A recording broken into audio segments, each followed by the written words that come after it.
Hey everybody, welcome to my channel. My name is Logan and today this is just an update video for unforeseen change in the future of my videos. For those of you that check in on me regularly and you've seen more of my content than most, then you'll know that a staple feature within a lot of my videos is my dog, my co-pilot, Buddy.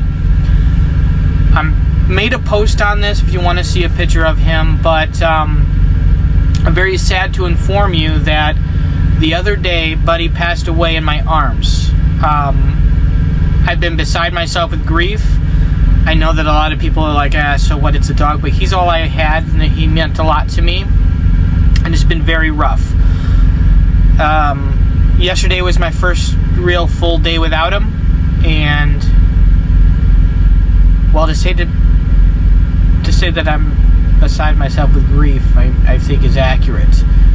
But he will not be on the videos anymore because of that. I think, film a little bit of future video in the past. I don't know if he made a feature in that. So if you do see him one more time, that's just because I had already filmed that. Otherwise, sadly, Buddy has passed away. It is my belief that he ate something that possibly had poison in it or some type of really super strong ass bacteria that is just really deadly for a dog, because he was fine. He would have been 13 this June 2nd, and for a little bit of an older dog, he still had a lot of fight in him. He still had a lot of like those puppy tendencies and curiosity and excitement. And I had a Chihuahua mix, and you can expect about 15, 18, even 20 years out of them. And Buddy, I know he still had, I would say about another 5 to 6 more years before I had to worry about any type of old age death. You know what I mean? So this was not an old age death. He was fine. I gave him his nighttime dinner that I have to give him before his insulin shots, and he did not die of insulin stuff. So I give him his dinner, and then about 30 minutes later, the vet says, give him his shot. So that's what I do twice a day. I give him like a certain type of a food. He always has food available, his dry food but so he could pick on it through the day if he needed it. But in order to get him to actually eat so that I could give him a shot, I had to do like the wet food. So I gave him some wet food that I had bought. About 20 minutes after I give him a shot, so probably about 40 minutes after he ate, he threw it up. And this does happen from time to time. Maybe he ate too fast, or he shouldn't have ate, and his body just is like, let's get rid of it. So I felt bad for him and stuff, of course. And then I thought, well, hopefully he'll feel fine in the morning.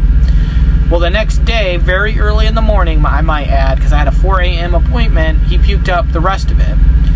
And anytime he tried to drink, he couldn't hold it down. And I was starting to get concerned because, like, again, sometimes he'll just have days like that, but it'll just be like a little, maybe 12 or 24-hour period. And this is still within a 12-hour period. Well, as the day progressed, anytime he tried to eat or drink, he puked that up. And then he started having diarrhea. And I thought, man, this is messed up.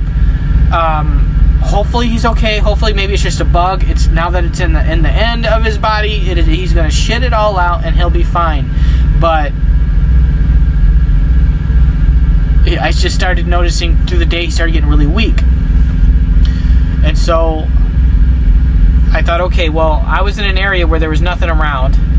So the next morning I had to go to a drop yard. It's a prime drop yard. So I got there as soon as possible. They let me stay there for the night, and I started making phone calls because Buddy he would still try to eat, but he was so weak. He could struggling to stand. He was very, very shaky. Now, he is a Chihuahua. Chihuahuas shake a lot for different reasons, but this I knew was abnormal. It was not normal, and I was even more concerned about everything because I was advised not to give him his insulin, because if you can't eat and you take your insulin, he had a really very huge risk of the sugar dropping drastically and him going into a diabetic coma.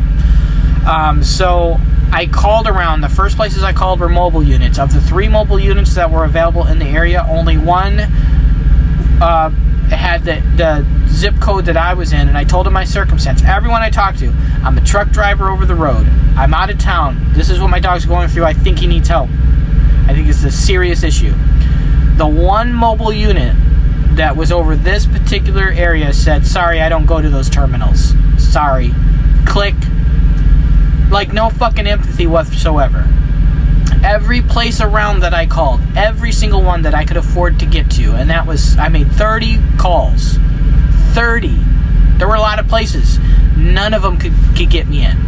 Not a single one could say, you know what, let me go talk to the vet, let him know your circumstances, him or her, and we'll squeeze you in, considering you have a dire situation and you're out of town. Not a single one did that. I even asked, hey, is there any chance you can talk to the vet? Let them know my circumstance. Maybe they can squeeze me in. I'm happy to sit there and wait with Buddy.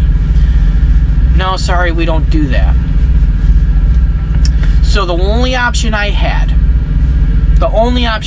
was that night there was a pet ER and they open after all the other places close, and it's a first come, first serve. So I thought, okay, I hope Buddy can make it to that point, and I was really hoping that he would, but he didn't. With how fast he progressively went down, and the horrible, it was freaking horrible, okay? His last hour especially, I'm pretty convinced he'd eaten something. I'm sorry, I'm tripping over my words. I'm pretty sure that he ate something at one of the truck stops that was on the ground that either had like some killer bacteria on it, and I didn't catch him fast enough, or it was something that some sick person laced with the intent of killing an animal, and they didn't care which one. And there are people who do that. I think it's very rare. The only other thing that it could have been, and I don't know, is parvo. But I don't know if it kills an adult dog that fast. But apparently contact with feces is all it takes. And people don't pick up after the dogs. And there's shit everywhere. And I tell you, Buddy, every time he found a turd, he had to sniff it. And lately, like over the past year or so, his eyesight's not... I gotta stop talking in the present tense. His eyesight started going. His cataracts, so he'd start getting closer and closer, and eventually, basically his nose would touch. And really, that's all it takes. Nose touch, they're licking their face all the time. So it could have very well been parvo, but I don't know. I think it was the poison. Either a really harsh, strong bacteria that just takes a dog out, or poison. So, I was sobbing beside myself.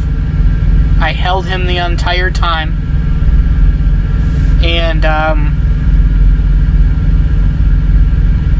then he was gone.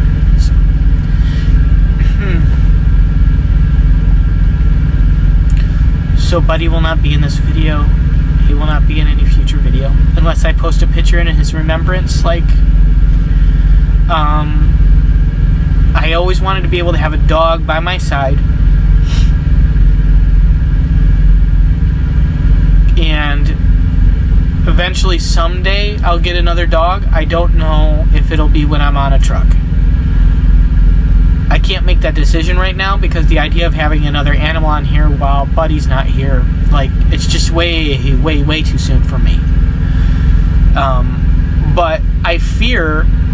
My current fear is what if I get another dog? Yeah, it'll be younger, I'll have longer time, but what if something like that happens again, and I'm in a situation as a truck driver where I don't live anywhere, I live on the truck, so I'm a stranger everywhere I go, and if my dog has an emergency, how difficult it was with Buddy. I feel like at the very least, he wouldn't have had to suffer and die had I been able to get into a vet. Best case scenario, they would have been able to stop whatever was happening and he'd still be here today. But at the very least, like I said, had I got him in and it was something that was past the point of no return, they could have given him some morphine and they could have put him out and he could just go to sleep and not have to suffer like he did. Because...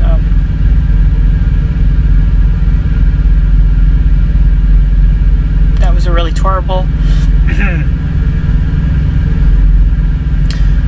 really terrible thing to witness, and I felt bad for Buddy, especially having to experience that, because he didn't deserve to go out like that. No one does, no animal does, no person does. So I'm going to end it here. I have a mail call opening for those of you who are interested in cigars. It should be posted either with or after this. And then I'm going to be trying one of those cigars, and I've been wanting to look for... I'm not wording things properly, I'm sorry. I've been looking forward to smoking a certain cigar out of this, and now I'm definitely going to be smoking it, you know, just...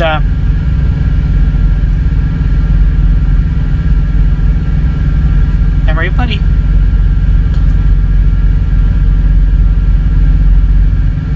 Thanks for checking in on me. I'm sorry I tried to hold it in as much as possible because I don't want to be like some type of internet crier or anything. I'm not like that, but I loved Buddy very much, very deeply, and I've said this before to a couple of my friends, you know, I didn't know I loved him so much